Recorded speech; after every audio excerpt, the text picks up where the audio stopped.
Break के बाद अस्मिता में आपका एक बार फिर स्वागत है। अगर एक रिपोर्ट पर नजर डालें तो गर्भपात कराने वाली महिलाओं में तकरीबन 1/3 लड़कियां होती हैं, चाहे वो शादीशुदा हो या गैर शादीशुदा। अगर गौर करें तो पाते हैं कि जहां असुरक्षित गर्भपात एक समस्या है, वहीं दूसरी तरफ सुरक्षित गर्भपात की सेवाओं की पहुंच और उपलब्धता का भी अभाव है और कहीं न कहीं सुरक्षित गर्भपात सेवाओं के बारे में जानकारी भी कम है।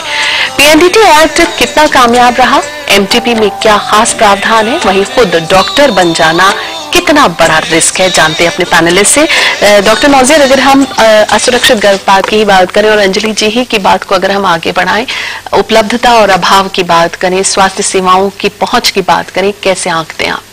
क्योंकि हमारे देश में कानून है जो कहता है कि जो गर्भपात करने वाला डॉक्टर होता है उसे रजिस्टर होना है और जो सेंटर होता है जहाँ गर्भपात कर सके उसे रजिस्टर होना है।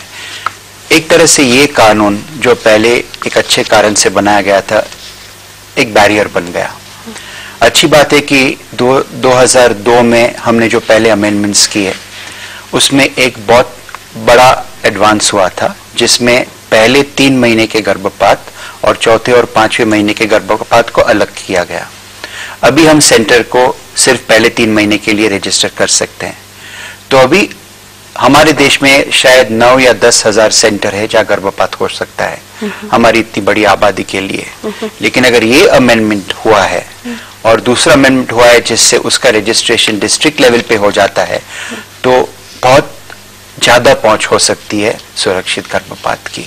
आपको लगता है कि इतनी बड़ी आबादी में क्या ये इन सेंटर्स को कितनी तादाद में बढ़ाए जाने की जरूरत महसूस होती है? मेरा मानना है कि भारत के हर प्रांत में, हर गांव में ये जो फैसिलिटीज है वो होनी चाहिए और वो हो सकती है।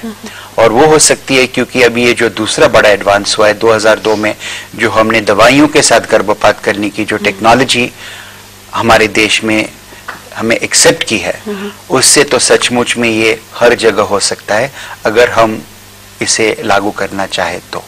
मनीषा जी, इसी बात को आगे आपसे जानना चाहेंगे। पीएनडीटी एक्ट बना, काफी अच्छा था, लोगों ने बड़ी उसकी तारीफें भी की थी, लेकिन आज के दौर में कहीं ना कहीं उसको लेकर निराशा का भाव भी है।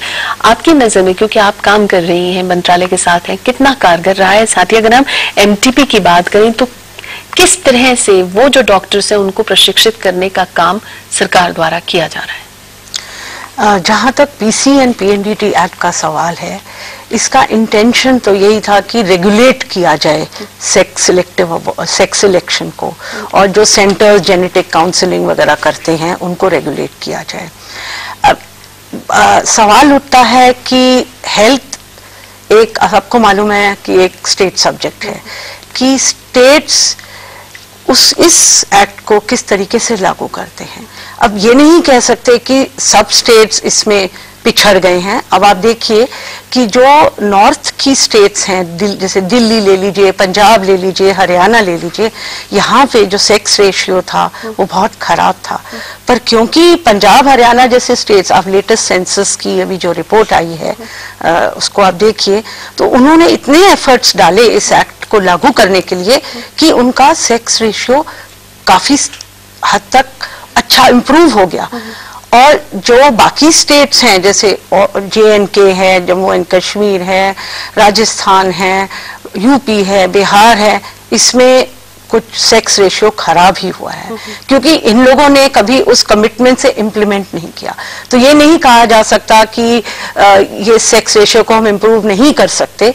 ये एक कमिटमेंट की बात भी होती है और ये एक हद तक एक सोशल प्रॉब्लम है। तो इसमें एक सोशल कमिटमेंट, कम्युनिटी की कमिटमेंट और पॉलिटिकल कमिटमेंट चाहिए, क्योंकि सिर्फ एक एक्ट से आप सेक्स रेशियो को नहीं इम्प्रूव कर सकते। एक्ट काफी नहीं है, एक जिम्मेदारी का एहसास हर एक में होना चाहिए। किरण जी, औजारों द्वारा अगर हम गर्भपात की बात करते हैं, कितना बड़ा रिस्क है, जैसा कि बहुत सी औरतें इस तरफ आना नहीं चाहती हैं, वो उनको जो सुरक्षित रास्ता लगता है वो दवाइयों वाला लगता है, लेकिन अगर वो दवाइयों की रेंज को क्रॉस कर जाती हैं तो फिर उनके पास यही एक ऑप्शन बचता है। अप्रशिक्षित डॉक्टर्स उन औरतों के लिए कितना बड़ा रिस्क है? कोई भी ऑपरेशन खतरों से खाली नहीं रहता है, उसी तरह और हजारों से जो गर्भपात होता है उसके भी कोई कॉम्प्लिकेशंस हो सकते हैं, पर वो कॉम्प्लिकेशंस की जो मात्रा है अगर वो सुरक्षित मतलब जो प्रशिक्षित डॉक्टर है उनके यहाँ से किया जाए तो वो कॉम्प्लिकेशन की मात्रा बहुत ही कम प्रमाण में होती है। ये सभी महिलाओं ने जान लेना चाहिए। दूसरा सवाल है आपका कि अप्रशिक्षित लोगों के पास क्यों जाया जाता है।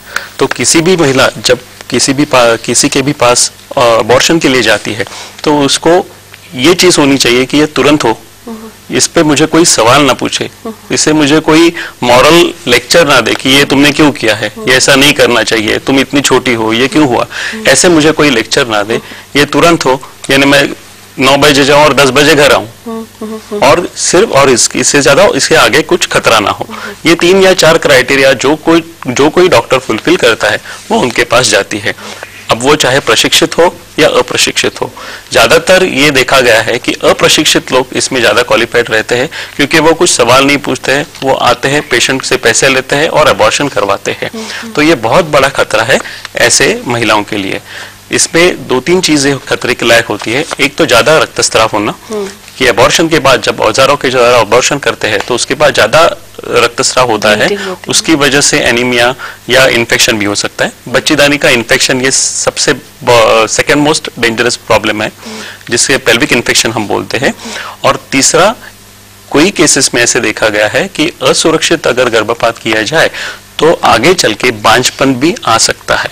तो ये चीज इन महिलाओं में ध्यान देनी चाहिए कि वो सही डॉक्टर के पास जाए, प्रशिक्षित डॉक्टर के पास जाए और उन्हीं से गर्भपात कराए।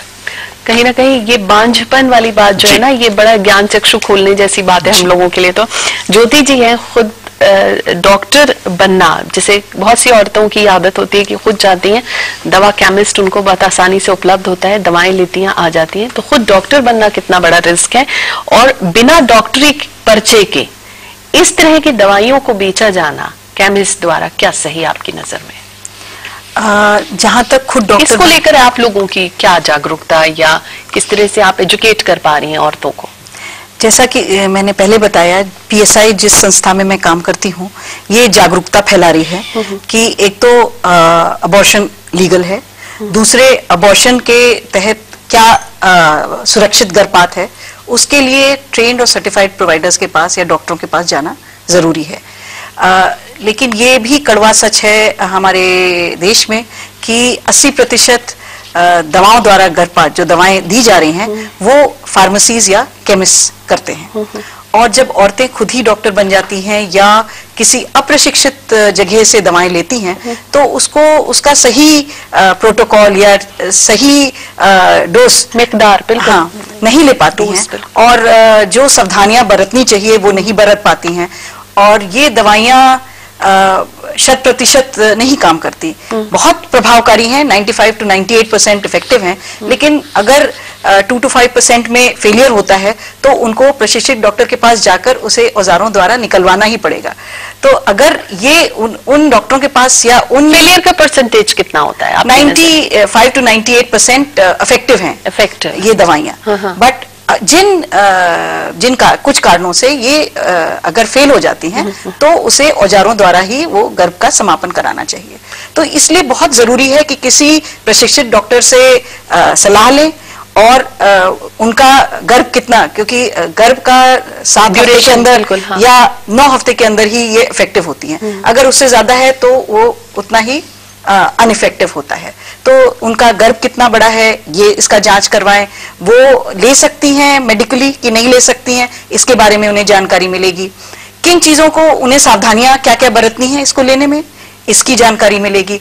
और यदि ये फेल हो गया, अगर कुछ बहुत कम प्रतिशत है इसमें फेल हो गया तो उन्हें क्या करना है या कहाँ जाना है इसकी जानकारी उनको मिल ये एक सही डॉक्टर ही बता पाएगा, ये सही डॉक्टर बता पाएगा और केमिस्ट नहीं बता सकता बिल्कुल ये, और ना ही अप्रशिक्षित डॉक्टर बता पाएगा। अक्सर लिंग जांच का दबाव होता है, आपने देखा होगा अंजलि जी, क्योंकि आप तो स्त्री अधिकार संगठन के साथ काम कर रही है। औरत को उस समय खुद क्या करना चाहिए और क्या हमारे यहाँ औरतें इतनी सक्षम हैं कि वो अपना निर्णय खुद ले सकती हैं? ये एक बहुत बड़ा प्रश्न है कि कितनी सक्षम है वो और उनका निर्णय कितना सुना जाता है परिवारों में, समाज में, ये एक बात है। निश्चित तौर पर वो उनको दूसरों पर निर्भर रहना पड़ता है। लेकिन दूसरी बात ये भी है कि ऐसा नहीं कह सकते हैं कि औरत नहीं चाहती है लिंग जांच कराना और वो नहीं चाहती है सेक्स सेलेक्टिव अबॉर्शन करना। उसको उसके भी धारणा में ये कहीं है कि बेटा चाहिए या बेटा सुपीरियर होता है, क्योंकि वो भी उसी समाज में पली बढ़ी है जहाँ ये पूरे पुरुष प्रधान मानसिकता काम करता है और पितृसत्तात्मक समाज है। तो कैसे हम मान सकते हैं कि जिस पितृसत्तात्मक समाज में वो पली बढ़ी है, उसकी मानसिकता बनी है, वहाँ वो ऐसा नहीं सोचेगी, क्योंकि औरतों के मन में भी पुरुष की श्रेष्ठता की भावना है, इसीलिए वो चाहती है बेटा, वरना वो भी बेटी चाहती। तो ये बात तो है कि एक तो वो निर्णय लेने में सक्षम नहीं है, उसका सुना नहीं जाता है, वो कमजोर हालत में है, और उसके साथ ये भी सच्चाई है कि उसकी अपनी मानसिकता भी बदलने की जरूरत है, जिसकी वजह से ये समस्या पर काबू पाया जा सकता है। एक चीज और जोड़ना इसमें चाहेंगे कि कई बार जिन लोगों को पता भी होता है कि ये लीगल है और जिन्हें जहाँ पर ये सुविधा है भी, वहां भी कई बार ऐसे सेंटर पर जाने के बाद उन्हें वापस कर दिया जाता है, ये कह करके कि आप अनमैरिड हैं या आपके पास पहले से बच्चा नहीं है, या जो फॉर्म साइन करवाया जाता है उस फॉर्म पे आपके हस्बैंड का साइन नहीं है, या परिवार का व्यक्ति कोई नहीं है।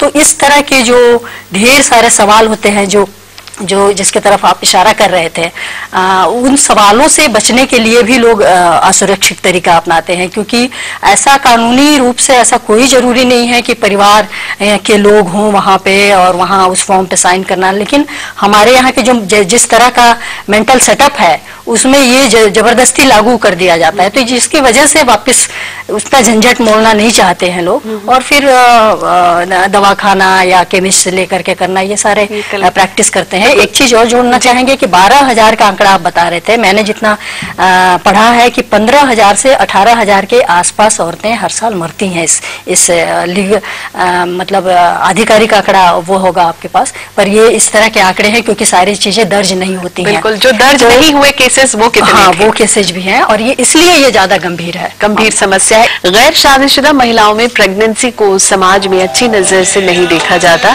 यही वजह है कि वे बदनामी के डर से या कम जानकारी के चलते असुरक्षित गर्भपात करा लेती हैं और बड़ी मुसीबत में फंस जाती हैं। वहीं कई बार निर्णय लेने में महिलाएं देर करती हैं और कई बार घरेलू नुस्खे या अप्रशिक्षित दाई द्वारा गर्भपात कर मुसीबत मोल ले लेती हैं। सवालों का दौर जारी रहेगा। आप रहेगा अस्मिता के साथ। हाजिर होते हैं बस थोड़ी ही देर।